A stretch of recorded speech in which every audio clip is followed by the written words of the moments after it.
30వ అధ్యాయం 1వ వచనం, మరియు ధూపము వేయుటకు నీవు ఒక వేదికను చేయవలను, తుమ్మకర్రతో దాన్ని చేయవలను, దాని పొడుగు 3.5 వెడల్పు 3.5, అది చచ్చవకముగా ఉండవలను, దాని ఎత్తు 2 మూరలు, దాని కొమ్ములు దానితో ఏకాండమై ఉండవలను. చచ్చవకం అంటే స్క్వేర్, 1.5 feet అంటే 18 centimeters.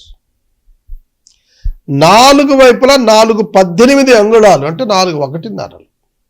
చచ్చవకం అంటే 4 భాగాలు కూడా సమానమైనవి. ఎత్తు 3 అడుగులు, 2 మూరలు అంటే 3 అడుగులు 36 సెంటీమీటర్లు.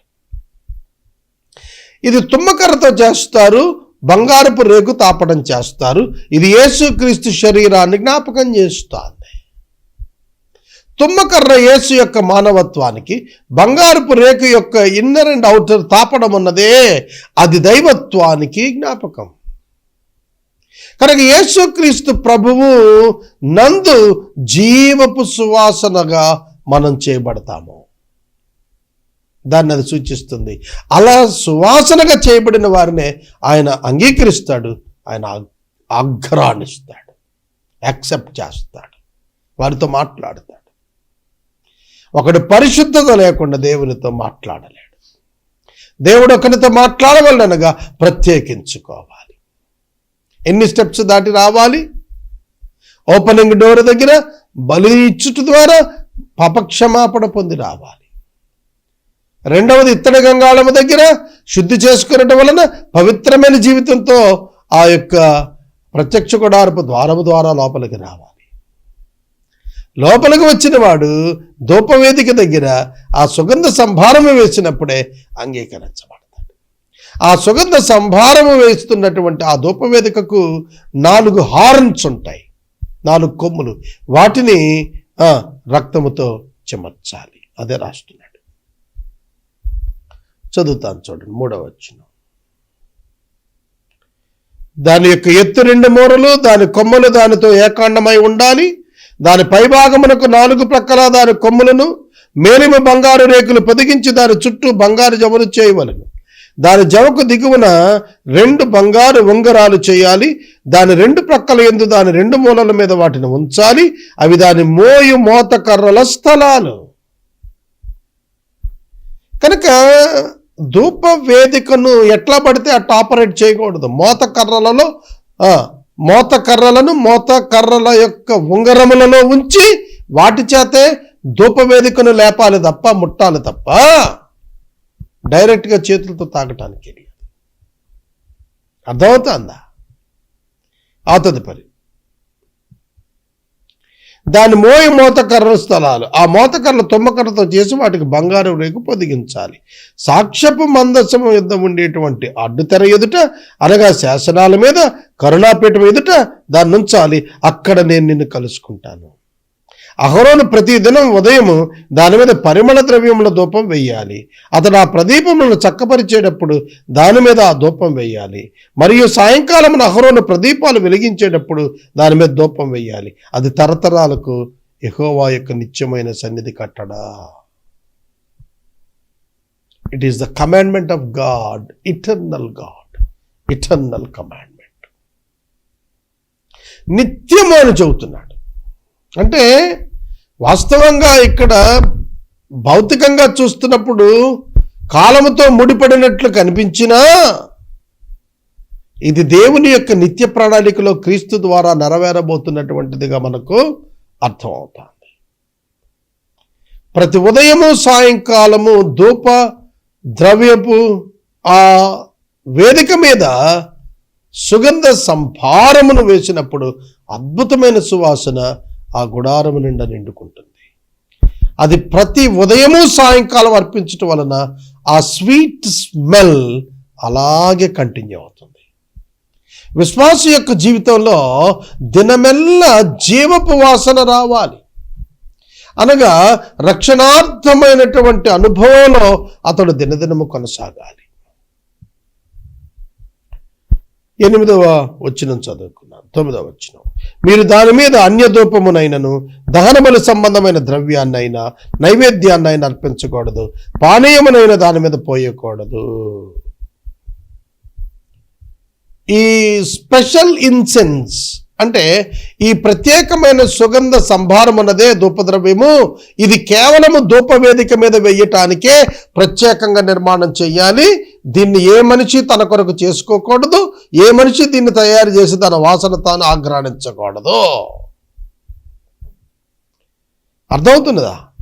కాబట్టి ఈ ధూప వేదిక మీద ఇతర ఏ విధమైనటువంటి అర్పణలు ఇవ్వకూడదు. ఆ ఒక్క ధూప ద్రవ్యము మాత్రమే, సుగంధ సంభారము మాత్రమే వేయాలి తప్ప దహన బలికి చెందినటువంటిది కానీ నైవేద్యానికి చెందినది కానీ ఏది కూడా దాని మీద అర్పించడానికి వీల్లేదు. బయట బలిపీఠము మీద మాత్రమే వాటిని నైవేద్యాన్ని దహన బలిని సమర్పించాలి తప్ప మందిరము లోపట ఉన్నటువంటి ధూపవేదికలో ఏ విధమైన అన్య సంబంధమైనటువంటి దాన్ని వేయకూడదు. అన్య సంబంధమైనటువంటిది వేయకూడదు. కనుక దేవుడు పరిశుద్ధుడు, ప్రత్యేకమైనటువంటి వాడు. ఆయనకు ఒక విధానం ఉంటుంది, ఆయన దానినే ఫాలో అవుతాడు. ఎప్పుడైతే అది సంవత్సరానికి ఒక్కసారి ఆ అతి పరిశుద్ధ స్థలంలోనికి ప్రధాన యాజకుడు పెడతాడో దాని కొరకు అతడు ప్రతి దినము కూడా ఈ విధమైనటువంటి అర్పణలు ఇస్తూ ప్రాయశ్చిత్తార్థమైన పాప పరిహార్థ బలి యొక్క రక్తము దాని కొమ్మల మీద చిమ్మి దానికి ప్రాయశ్చిత్తం చేయాలి.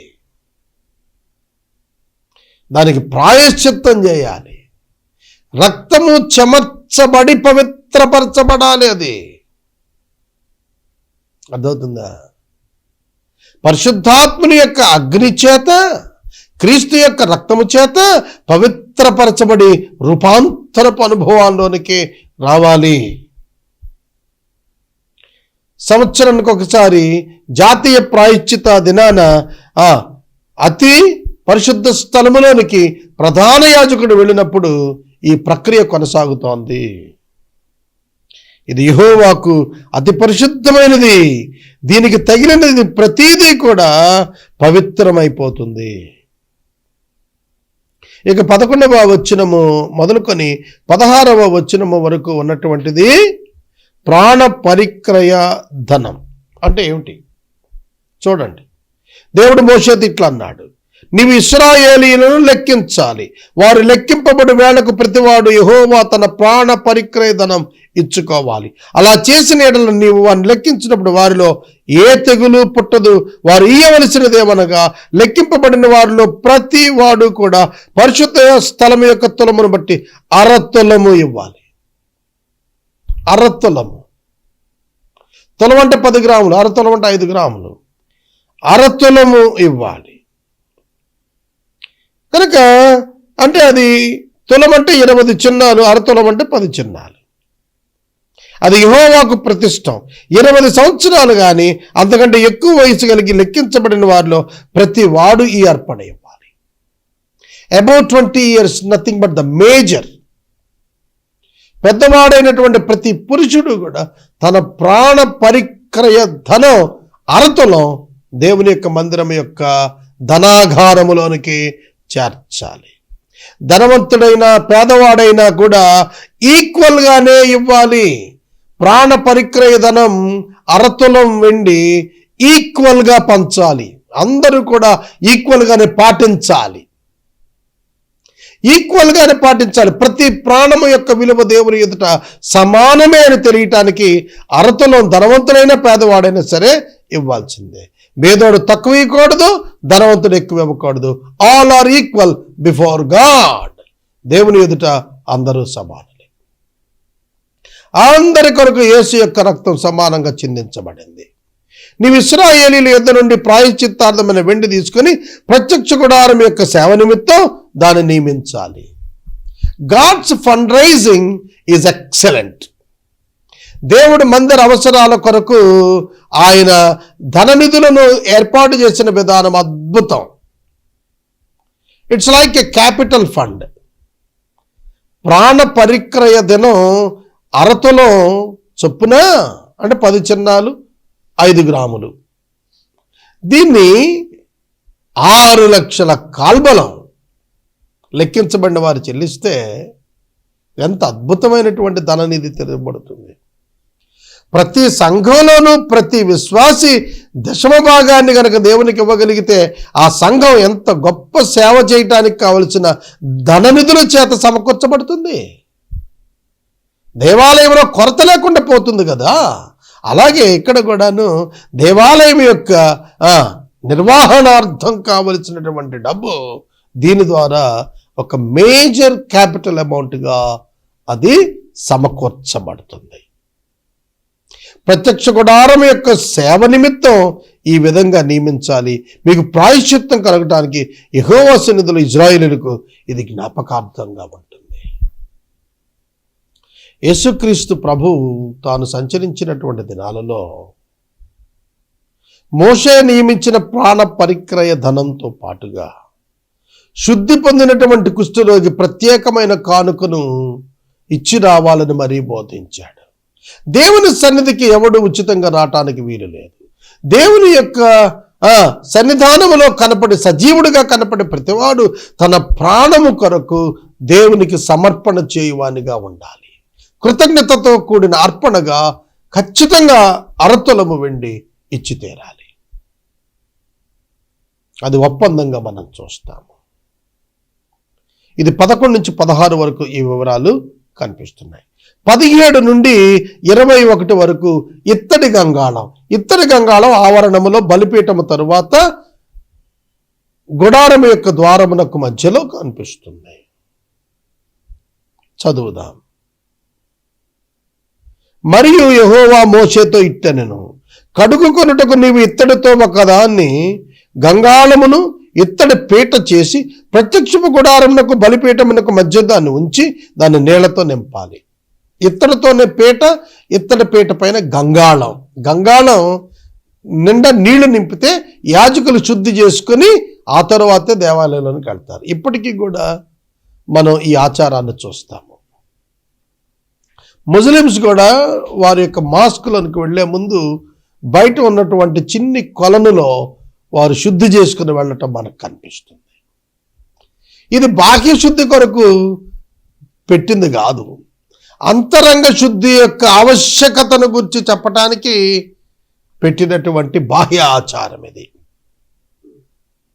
ఆ నీళ్లతో అహరోను అతని కుమారుడు చేతులు గడుక్కుని కాళ్ళు గడుక్కోవాలి. వారు ప్రత్యక్ష గుడారంలోకి వెళ్ళేటప్పుడు సేవ చేసి యెహోవాకు హోమధూపం అర్పించుటకు బలిపీఠం మీదకు వచ్చినప్పుడు తాము చావక ఉండినట్లు నీళ్లతో కడుక్కొనవలెను. శుద్ధి, హోలీ లైఫ్. శుద్ధి చేయబడిన వాడు చంపబడతాడు. వాడు చావకుండానట్లు శుద్ధి చేసుకోవాలన్నాడు. It is a mandatory. Cleansing the body is the mandatory.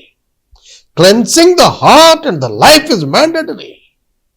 ఖచ్చితంగా చేయవలసినది ఏమిటంటే హృదయము శుద్ధిగా, ఆత్మశుద్ధిగా జీవించాలి.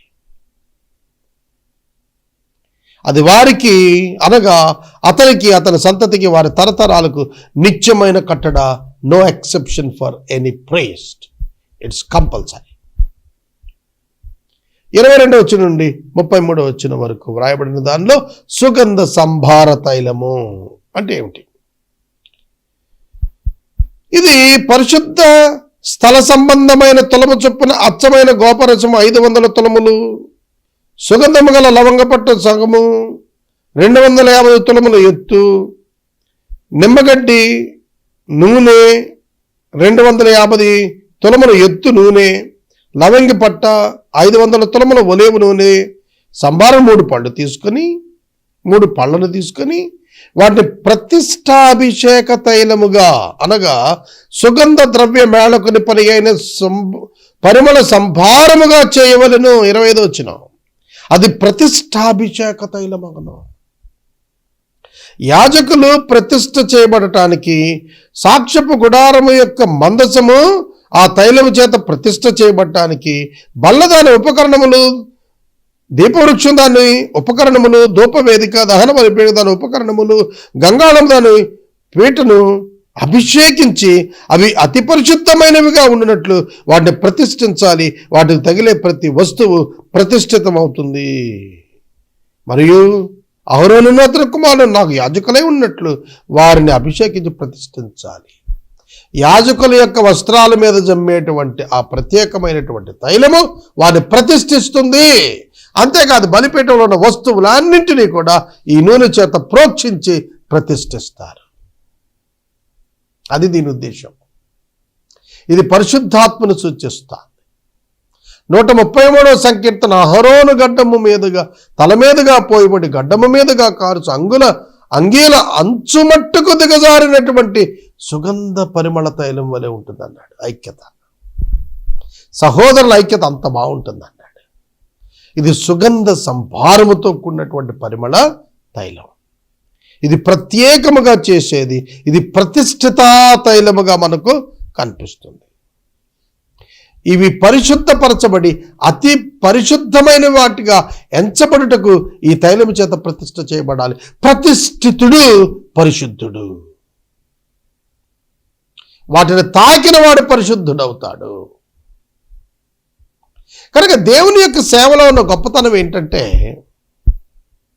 వారు ప్రతిష్ఠితులు కనుక పరిశుద్ధులుగా కనబడతారు. వారు పరిశుద్ధులుగా చేయబడుతున్నారు. ప్రతిష్ఠిత తైలము చేత తాకబడినందు చేత వారు ప్రతిష్ఠితులుగాను పరిశుద్ధులుగాను పవిత్రులుగాను చేయబడుతున్నారు. వారికి తగిలినది కూడా పవిత్రమవుతుంది.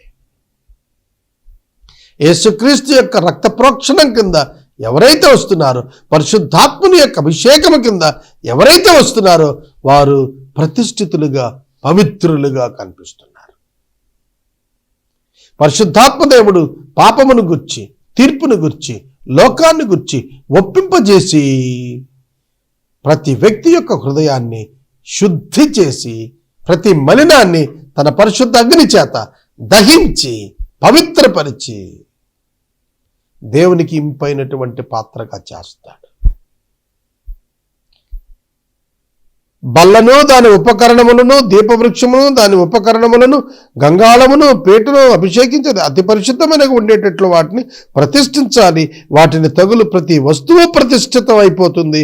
అహరోను అతని కుమారులు యాజకులయ్యేటట్లు వారిని అభిషేకించి వారిని ప్రతిష్ఠించాలి. మరియు నీవు ఇశ్రాయేలుతో ఇది మీ తరతరాలకు నా ప్రతిష్టాభిషేక తైలమై ఉండవలను. దానిని నరశరీరం మీద పోయకూడదు. దాని మేళనము చొప్పున దాని వంటిది దేనినైనా చేయకూడదు.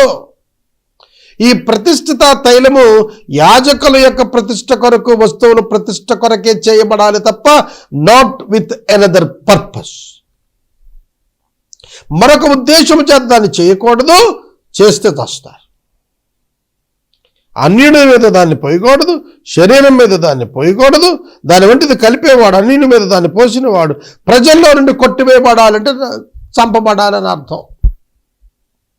ప్రతి ఆజ్ఞ ఇస్తున్నప్పుడు దేవుడు ఆజ్ఞాతిక్రమము పాపం వల్ల వచ్చే జీతం మరణం. కనుక మీరు గమనించినట్లయితే God's principles, God's laws, God's promises వీటిని దాటినటువంటి వాడు, దేవుని యొక్క ఆజ్ఞలను దాటినటువంటి వాడు, దేవుని ఆజ్ఞకు విలువివ్వని కారణంగా మరణానికే యోగ్యుడు, అర్హుడు. ఇది మనం తెలుసుకోవాలి. దీన్ని మనం తెలుసుకోవాలి. అదే చెబుతున్నాడు. ఇక 34 వచ్చిన నుండి 38 వచ్చిన వరకు పరిమళ ద్రవ్యం, ధూపవేదిక మీద వేసే ధూప ద్రవ్యం, ఇది కూడా ప్రత్యేకంగా చేయాలి. దేవుని కొరకే చేయాలి. దేవుడు మాత్రమే ఆఘ్రానించేట్టు చేయాలి. ఏ మానవుడు తన కొరకు చేసుకోకూడదు. ఇది అతి పరిశుద్ధమైనది. మరియు యెహోవా మోషేతో ఇట్లనెను. 34 వచనం చదువుకుందాం. నీవు పరిమళ ద్రవ్యములను అనగా జటామాంసి, గోపి, చందనము, గంధపు చెక్కను, ఈ పరిమళ ద్రవ్యములను స్వచ్ఛమైన సాంబ్రాడిని సమసమ భాగములుగా తీసుకోవాలి. ఈక్వల్గా తీసుకోవాలి. వాటిని ధూపద్రవ్యాలు చేయాలి. అది సుగంధ ద్రవ్య మేళకుని పని చొప్పున కలుపబడి ఉప్పు గలదియు స్వచ్ఛమైనదియునై పరిశుద్ధమైనదియునై సుగంధ ధూప సంభారముగా అవుతుంది. దానిలో కొంచెము పొడి చేసి నేను నిన్ను కలుసుకొనుటకు ప్రత్యక్ష గుడారములోని సాక్ష్యపు మందసము ఎదుట దానిని ఉంచాలి. ఇది యేసుక్రీస్తును సూచిస్తుంది. దీనిని పొడి చేసి ధూపవేదిక మీద వేసినప్పుడు దేవుడు యాజకుణ్ణి కలుసుకుంటానికి అవకాశం వచ్చినది. దేవుడు దీనిని ఆగ్రానించిన తర్వాత యాజకుని కలుసుకుంటున్నాడు, యాజకునితో మాట్లాడుతున్నాడు. అంటే జీవపు వాసన కలిగినటువంటి స్థితిలోనే యాజకుడు దేవునితో మాట్లాడగలుగుతున్నాడు, యాజకునితో దేవుడు మాట్లాడగలుగుతున్నాడు. The life is more important, the character is more important, the righteousness is more and more important. గుర్తుపెట్టుకోండి, పరిశుద్ధతయే దేవునికి ఎన్నటన్నిటికీ మార్గం. పరిశుద్ధత లేకుండా ఎవడు దేవుడు చూడలేడు, కలుసుకొనలేడు. Nobody can meet their God without the holiness, righteousness. గుర్తుపెట్టుకోండి. 37వ వచనం, నీవు చేయవలసిన ధూపద్రవ్యమును దాని మేళనము చొప్పున మీ నిమిత్తం మీరు చేసుకోకూడదు, అది యెహోవాకు ప్రతిష్టమైనదిగా ఎంచాలను. దానిని వాసన చూచుటకు దాని వంటిది చేసేవాడు తన ప్రజలను కొట్టివేయబడతాడు. ఈ ధూప ద్రవ్యం ఉన్నదే ధూప వేదిక మీద దహించేటువంటి స్పెషల్ పౌడర్. దీన్ని దేవుని కొరకే చేయాలి, మనుషుల కొరకు కాదు. మనుషుడు దానిని వాసన చూచేటట్లుగా చేసుకోకూడదు, అలా చేస్తే చంపబడతాడు. అర్థమవుతుందా? Without Jesus Christ, God cannot meet anyone. God cannot able to talk with anyone. దేవుడు పరిశుద్ధుడైన క్రీస్తు ద్వారానే మనుషులతో సంబంధాన్ని కలిగి ఉంటాడు. క్రీస్తు నందే దేవుని ప్రత్యక్షత మనుషులకు, క్రీస్తు నందే మనుషులు దేవునికి ప్రత్యక్షపరచబడతారు. వారే దేవుని ఎదుట పరిశుద్ధులుగా, నిర్దోషులుగా, నిష్కళంకులుగా కనబడతారు. ప్రత్యక్ష గుడారము యొక్క వస్తువుల యొక్క అమరికల వలన జరగవలసిన తంతును ఆధ్యాత్మికంగా అర్థం చేసుకున్నప్పుడు దేవుని సేవకుడిని పరిశుద్ధపరచుకుంటాడు, దేవుని పిల్లలను దేవుడే పరిశుద్ధపరచుకుంటాడు, ప్రతి వస్తువును దేవుడే పరిశుద్ధపరచుకుంటాడు. మీ జీవితం పట్ల ఆయన ప్రత్యేక శ్రద్ధ కలిగి ఉన్నాడు. ఆయనే మిమ్మలను పవిత్రపరుచుకుంటాడు, ఆయనే మిమ్మలను తన కార్యోన్ముఖులుగా తయారు చేసుకుంటాడు. మిమ్మల్ని అంగీకరించినటువంటి వాడు మీరు ఆయన సేవలో కొనసాగుటకు ఆయన ఏర్పాట్లు చేసుకుంటాడు. ఆయన యొక్క ఆజ్ఞల చొప్పున నడుచుట ద్వారా నీవు ఆయన యొక్క దీవెనలకు పాత్రుడవు కాగలుగుతావు. ఈ సమయంలో దేవుని వాక్యం వింటున్న ప్రతి ఒక్కరికి నేను మనవి చేస్తున్నాను. ధూపవేదిక, ప్రాణ పరిక్రేధనం, ఇత్తడి గంగాళము, సుగంధ సంభార తైలము మరియు ధూప ద్రవ్యము, వీటిని గురించి 30వ అధ్యాయం జ్ఞాపకం చేసింది. 30వ అధ్యాయం మనం ముగించుకుందాం.